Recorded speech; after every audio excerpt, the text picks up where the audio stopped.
Hola chicos y chicas, un gusto saludarles. Mi nombre es María Aguirre, soy licenciada en Educación, Mención, Orientación. Soy experta en lo que es conducta infantil y dificultades de aprendizaje.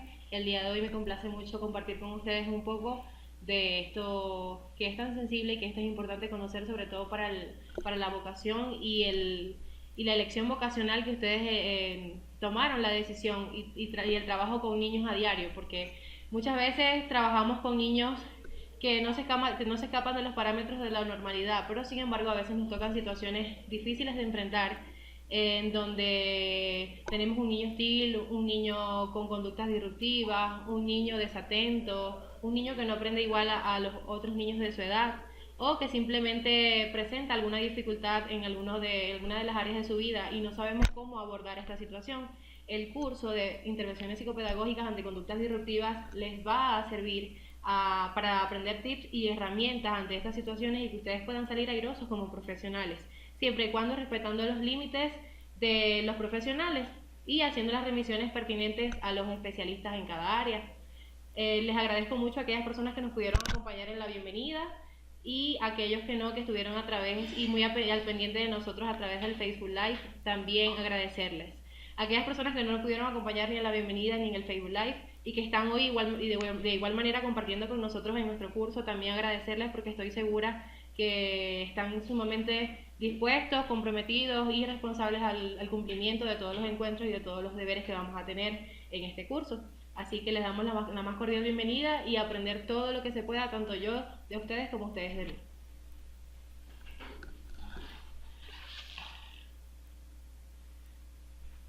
Hola chicos y chicas, muy buenas tardes. Como les decía en la introducción, en este curso vamos a aprender muchísimas cosas que les van a ser muy funcionales para lo que es su trabajo en aula con los niños y las edades comprendidas que ustedes van a manejar. Realmente sí me gustaría que todos pues se comprometieran, que siguieran la secuencia, que cumplieran con los deberes y las responsabilidades que nosotros asignamos para poder alcanzar los objetivos del curso y así aprobar satisfactoriamente con su certificado. Vamos a conocer brevemente lo que es nuestra Confederación Ecuatoriana de Profesionales Universitarios, aunque para aquellas personas que nos acompañaron en la bienvenida ya tienen conocimiento de ello. Como misión tenemos educar con innovación basada en las nuevas tecnologías, con una alta competitividad en el mundo globalizado laboral. De visión tenemos la calidad de educación de nuestros profesionales se basa con liderazgo humano y de servicio ocupacional responsable en beneficio de la solidaridad de la sociedad. Muy bien, esto como conocimiento de lo que es nuestra confederación. Están siendo hoy bienvenidos a nosotros. Espero pueda y sea de su agrado su estadía y su aprendizaje. Realmente somos una confederación que va creciendo, va ampliándose y ustedes son uno de los primeros beneficiados en ese crecimiento.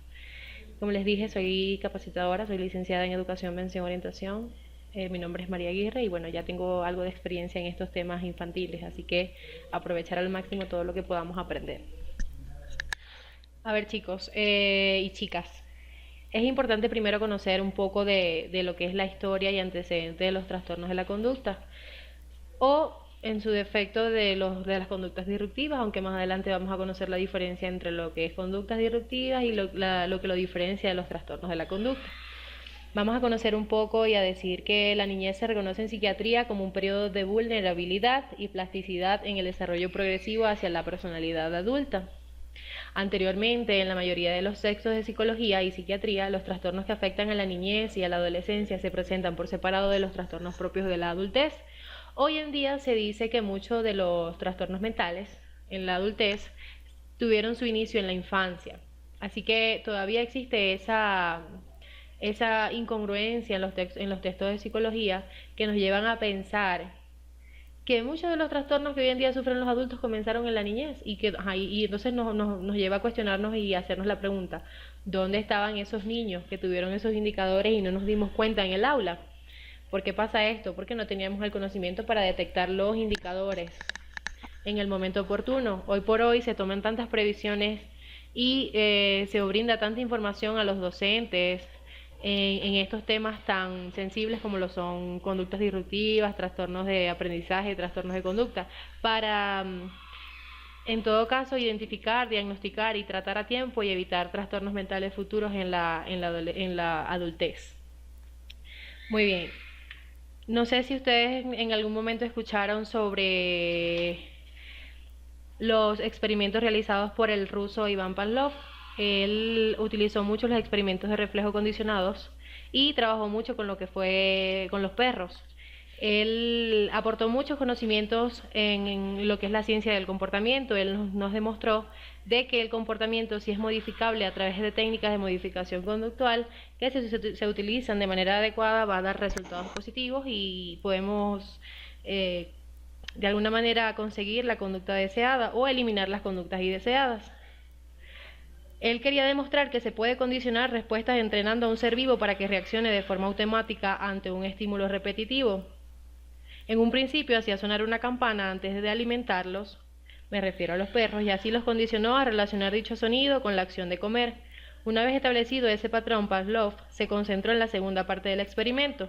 Al hacer sonar la campana detectó la secreción de la saliva y jugos gástricos, y aquí vino la crueldad de su experimento, ya que abrió dos pequeños orificios en la zona abdominal de los canes para hacer una observación y recolección inmediata de la muestra.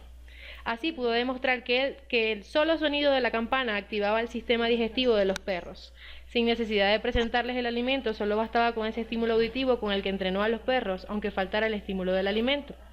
Finalmente, y en la última parte del experimento, cortó las conexiones entre el sistema nervioso y gástrico. Al hacer sonar la campana no se secretaron jugos estomacales, demostrando que dicha acción estaba ligada a lo psicológico controlando lo biológico. Gracias a los resultados de este experimento de este ruso llamado Iván, la ciencia del comportamiento adquirió un nuevo conocimiento. Y es por ello que hoy en día esto fue aplicado sobre todo a la medicina, a la psiquiatría, para luchar con fobias, depresiones graves, psicosis y desórdenes del estrés postraumático. Eso más o menos es importante que conozcamos alrededor de lo que es la historia y antecedentes de los trastornos de la conducta para poder entender muchas de las conductas que vamos a estudiar más adelante. Muy bien. También tenemos lo que son historias y antecedentes de los trastornos del aprendizaje o de las dificultades de aprendizaje. Cuando yo al inicio organicé este curso, si bien es cierto, yo creo que muchas recuerdan, se abordó desde la visión de los trastornos, de la conducta y del aprendizaje. Sin embargo, luego analizando como profesional me pareció sumamente sensible tocar este aspecto, puesto a que somos profesionales de la docencia y no de ayuda. Lo que quiere decir es que no tenemos el derecho o no tenemos el permiso profesional para hacer algún diagnóstico y de esta manera tratar alguna posible alteración de la conducta o del aprendizaje porque no tenemos la licencia. Únicamente podemos identificar algunos indicadores y hacer diagnósticos presuntivos y remitir a los profesionales especialistas y que están calificados para esto. Es por ello que luego se cambió el título a Intervenciones psicopedagógicas ante conductas disruptivas y dificultades de aprendizaje. ¿Por qué? Porque este curso les va a enseñar a ustedes a dar pequeños toques en esas conductas que son inapropiadas porque no acatan normas, porque no acatan reglas, porque desafían a la autoridad y no son vistas como trastornos como tal. ¿Y por qué dificultades de aprendizaje y no trastornos de aprendizaje? Porque en las dificultades de aprendizaje nosotros vamos a poder regular aspectos que sí están en nuestro alcance. Por ejemplo, aquellos niños que no tienen una escolaridad regular porque no asisten a clase, obviamente esto interfiere en su aprendizaje, o porque tienen un estilo de aprendizaje diferente al resto, utilizan un canal de aprendizaje diferente al resto de los niños. Estas son situaciones que podemos regular. Ahora bien, cuando el niño presenta indicadores de posibles trastornos de aprendizaje, es importante que como profesionales sepamos identificar estos trastornos, hagamos un diagnóstico presuntivo y los enviemos a los profesionales expertos en este tipo de situaciones. Lo que les recomiendo hasta ahora, chicos y chicas, es que por favor respeten los límites profesionales y no caigamos en el tema de hablar de trastornos ante algún representante o ante personas que no son competentes, porque realmente no es ético. Nosotros hablemos únicamente de conductas inapropiadas o conductas disruptivas y de dificultades de aprendizaje. Muy bien. En lo que se respecta a historia y antecedentes de los trastornos de aprendizaje, El término problemas, trastornos o dificultades de aprendizaje se empezó a acuñar alrededor de 1800, del año 1800, según algunos investigadores. Hoy por hoy se dice que las dificultades de aprendizaje son situaciones en donde el niño no aprende a un mismo ritmo a otros niños de su edad. ¿Qué quiero decir con esto? Que es importante que ustedes como docentes identifiquen el ritmo en el que aprenden los menores, puesto a que no todos aprendemos de la misma forma. Algunos tenemos ritmos de aprendizaje diferentes y con esto no quiere decir que el niño sea menos inteligente o que tenga alguna condición. Únicamente hay que saber identificar qué estilo de aprendizaje o si estamos fallando en algo en lo que es la enseñanza y aprendizaje. Para poder definir qué son como tal las dificultades de aprendizaje hay que tener esto bien en claro. En un aula cualquiera de niños sanos dotados de una inteligencia dentro del rango de la normalidad, nos encontramos con distintos tipos de niños. Están los niños brillantes que aprenden y asimilan los conceptos rápidamente y con facilidad, los normales que aprenden al ritmo esperado y con las dificultades típicas. Están los niños a los que aprender y asimilar los conceptos les supone una mayor dificultad que a los demás, pero con un mínimo de esfuerzo o tiempo suplementarios llegan a superarlo sin problema. Y finalmente están los niños con TEA. Los niños con TEA son los niños con trastornos de aprendizaje, que es a lo que les venía comentando. Estos últimos son pacientes que presentan problemas persistentes y graves para asimilar determinados conceptos académicos.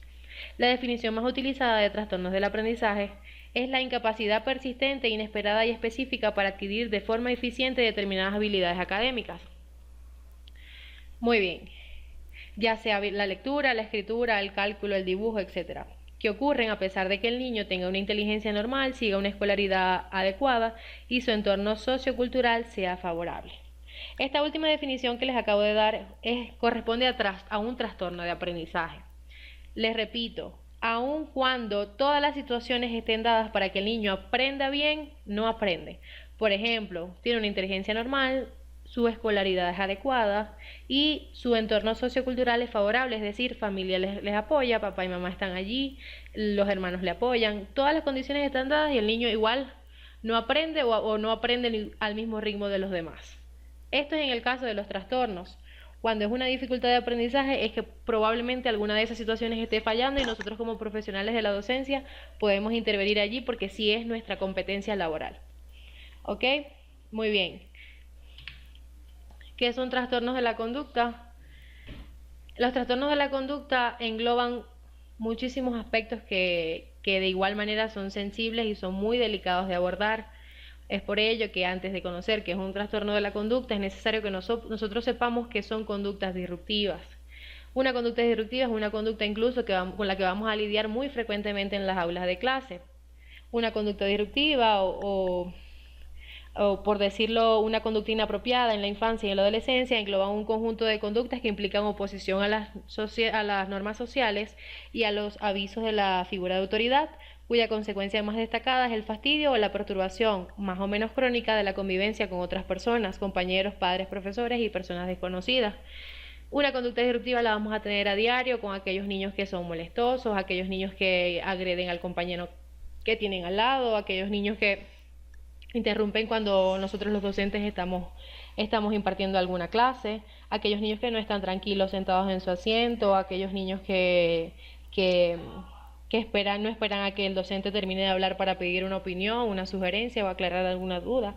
En fin, ese tipo de conductas que, si bien es cierto, son muy frecuentes, no deben diagnosticarse como algún trastorno de conducta. ¿Por qué? Porque el DSM-5, que es el diagnóstico de salud mental, el último que salió, y bueno, todos los DSM indican que para diagnosticar un trastorno, en este caso de conducta, se debe medir el nivel de persistencia y la durabilidad en el tiempo de esa conducta que estamos observando que no parece normal o acorde a su edad. Entonces, tenemos que saber identificar cuándo es una conducta disruptiva y cuándo es un trastorno de la conducta. Esa conducta disruptiva, si no se trata a tiempo, si no se utiliza alguna técnica de modificación conductual o si simplemente no se atiende con algunas tips, algunas herramientas, puede llegar a convertirse en un trastorno de conducta. Es por ello que este curso les va a enseñar a identificar estos indicadores. Muy bien. Vamos a conocer en esta primera clase pero brevemente, lo que son los tipos de trastorno de conducta. Tenemos el trastorno por déficit de atención con o sin hiperactividad, que es el TDAH. Es uno de los trastornos más estudiados hoy en día por la polémica que ha causado en nuestros tiempos, porque se ha considerado uno de los trastornos más famosos en nuestra era, en donde hoy en día un niño que se porta mal, que no hace caso, que no acata normas, que no está tranquilo, o que simplemente tiene un nivel de atención un poco más bajo que el de los demás, entonces ya es un niño que es diagnosticado con TDAH y es etiquetado como tal.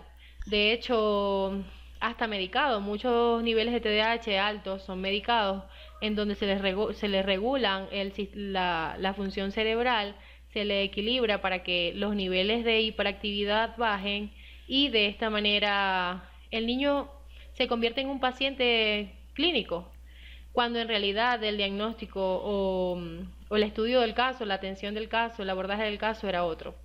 ¿Por qué? Porque el niño lo que presentaba era conducta inapropiada, el niño se le podía corregir la conducta con alguna técnica de modificación conductual y el niño recibió un diagnóstico errado.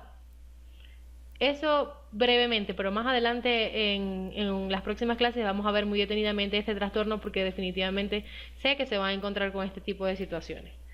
También tenemos los trastornos generalizados del desarrollo y del espectro autista. También es sumamente que los conozcamos, sin embargo, digo que los conozcamos, pero que no tratemos de abordarlos o de hacer juicios de valor en relación a esto, porque es sumamente sensible y para eso están los especialistas en el caso. Sabemos que existen diferentes tipos de niveles de autismo, el nivel leve, el nivel moderado y el nivel alto o avanzado. De acuerdo a esto también el funcionamiento de cada niño dentro del aula. Tenemos también los trastornos del habla y del lenguaje, que también los vamos a abordar: el trastorno de ansiedad, el mutismo selectivo, trastornos por estrés postraumático, trastornos por enfermedad psicosomática, trastornos afectivos del estado de ánimo, trastornos reactivos de la vinculación. Están también los trastornos de aprendizaje, que también los vamos a abordar más a profundidad a medida que vayamos avanzando. El trastorno por tics, trastornos psicóticos y esquizofrenia infantil, trastornos de la eliminación, trastornos del sueño, trastornos disocial, y uno de los trastornos que, al igual el TDAH, también está causando mucho furor hoy en día, que es el trastorno negativista desafiante, los que se llaman TND. Es uno de los trastornos también que hay que cuidar y hay que saber, a través de informarse continuamente, cuáles son los indicadores y cuál es la durabilidad en el tiempo, para poder decir que estamos posiblemente frente a eso o estamos frente a eso. Porque un niño ahorita que se opone a las normas y que es rebelde, entonces ya es un niño TND, o sea, tiene el trastorno negativista desafiante, cuando en realidad es un niño rebelde que se puede de igual manera corregir con algunas técnicas que podamos aplicar.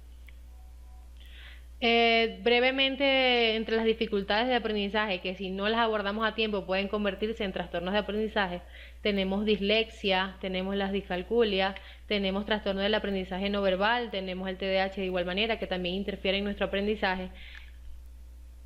Vamos a dejar esto para la segunda clase. Muy bien, quiero finalizar esto indicando que este curso se pensó en abordar la conducta infantil y las dificultades de aprendizaje. ¿Por qué? Porque son temas que no pueden estar aislados. Es decir, aquel niño que tenga alguna dificultad en la conducta, que presente conductas inapropiadas, que presente conductas anormales de acuerdo a su edad, que le estén interfiriendo en su desarrollo evolutivo normal, que le estén interfiriendo en las diferentes áreas de su vida, es un niño que indudablemente va a desarrollar dificultades de aprendizaje, es un niño que no va a aprender al ritmo de los otros niños, es un niño que no se va a concentrar, es un niño que va a entorpecer incluso los métodos de enseñanza y aprendizaje que la docente o el docente haya planificado para las clases. Muy bien, espero que la primera clase haya sido realmente provechosa. Es muchísimo lo que tenemos que trabajar y abordar en estos temas. Sin embargo, es importante primero que ustedes conozcan de dónde viene todo esto, cuál es la historia, cuáles son los antecedentes de estas conductas, de estos trastornos. cuáles son los principales tipos de trastornos, porque de allí vamos a partir para las próximas clases. Me gustaría, chicos y chicas, en la medida de lo posible, que por favor cumplan con el deber que les voy a asignar. Estuve investigando sobre algunos cuentos infantiles, di con alguno que fue sumamente interesante y que deja una gran reflexión. Allí en el deber que les voy a dejar en la página, ustedes deben leer ese cuento, es un cuento muy breve, y una vez que lo lean me van a responder las dos cuestionantes que les dejo allí. Es un cuento sumamente interesante, incluso la reflexión no solamente, porque es un cuento para corregir o modificar la conducta infantil. Sin embargo, cuando lo leí, realmente también deja una gran moraleja para todos los adultos. Así que les invito a leer el cuento, los voy a bajar acá a la plataforma y a responder las dos cuestionantes. Ese va a ser el primer deber. ¿Ok? Para la segunda clase vamos a ver un poco más desarrollado los tipos de trastornos de aprendizaje, los tipos de dificultades de aprendizaje, los tipos de trastornos de la conducta. Vamos a ir conociendo las características incluso de estos trastornos y vamos a ir relacionando y haciendo debates al respecto. Muchísimas gracias, espero de verdad les haya servido mucho esta primera clase y nos vemos pronto. Ya recuerden el deber, allí mismo conjuntamente con bajar el deber también les voy a dejar las fechas límites para poder entregar el deber y estamos en contacto. Recuerden además que también estamos por los grupos de WhatsApp, por las llamadas telefónicas, por el Facebook incluso. Hay que aprovechar todas las redes sociales, todos los medios de difusión para poder hacer este curso lo más exitoso posible.